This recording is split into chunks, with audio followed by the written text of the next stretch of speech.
Once upon a time, in a magical kingdom far, far away, there lived 7 beautiful princesses.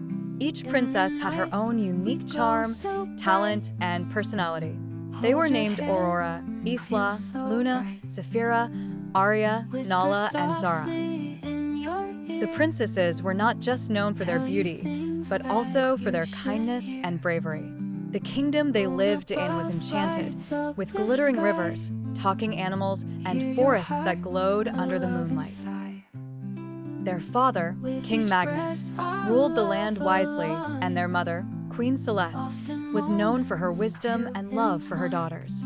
One day, as the princesses were playing in the royal garden, a mysterious fog started to creep into the kingdom. It was unlike anything they had seen before. The sky grew darker, and the once lively flowers began to wilt. The birds stopped singing, and even the magical animals hid in fear. Concerned, the 7 princesses gathered in the grand hall of their castle to discuss what was happening. The wisest of them, Princess Aurora, said, "This is no ordinary fog. Something dark and powerful is approaching." Princess Isla, who loved reading old magical books, agreed. "I've read about this in the ancient scrolls. It's a curse.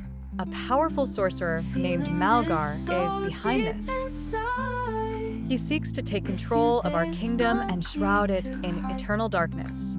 Determined to save their kingdom, the 7 princesses decided to set out on a quest. Each one had a special power that would help them along the way.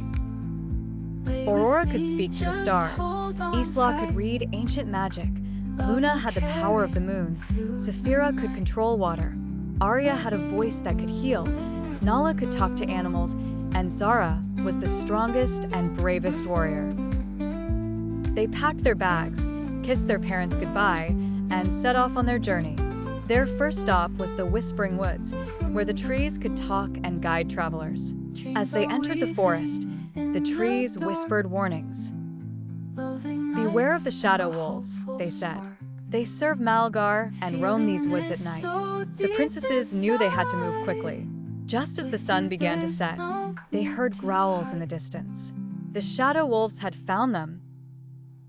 Zara, with her sword in hand, stood bravely in front of her sisters. "Stay behind me," she ordered. But the wolves were too many. Just when it seemed all hope was lost, Luna raised her hands to the sky, and the moonlight beamed down, scaring the wolves away. "They fear the light," Luna said, her silver hair glowing in the moon's rays. After a long night in the forest, the princesses finally reached the Crystal Lake, where they hoped to find the Crystal Oracle, a magical being who could give them advice. The lake was calm and shimmering, and at its center stood the Oracle, a glowing figure with eyes as bright as diamonds. "You seek to defeat Malgar," the Oracle said, "but you cannot do it alone. You must each embrace your true powers and work together, for only unity can break his curse." The Oracle handed them a golden compass. "This will lead you to Malgar's fortress, but the journey will be dangerous. Trust in one another, and remember, light always defeats darkness." With renewed hope, the princesses followed the compass, crossing treacherous mountains, battling fierce storms, and facing illusions created by Malgar to trick them. But they never gave up, for they knew that their kingdom needed them. Finally, they reached Malgar's dark fortress, a towering structure surrounded by swirling black clouds. As they entered, Malgar appeared, his eyes glowing red, his voice cold as ice. "Foolish princesses," he sneered. "You think you can defeat me? Your kingdom will be mine." Aurora stepped forward. "We are not afraid of you, Malgar. We fight for love, for light, and for our people." Malgar laughed and sent a blast of dark magic toward them.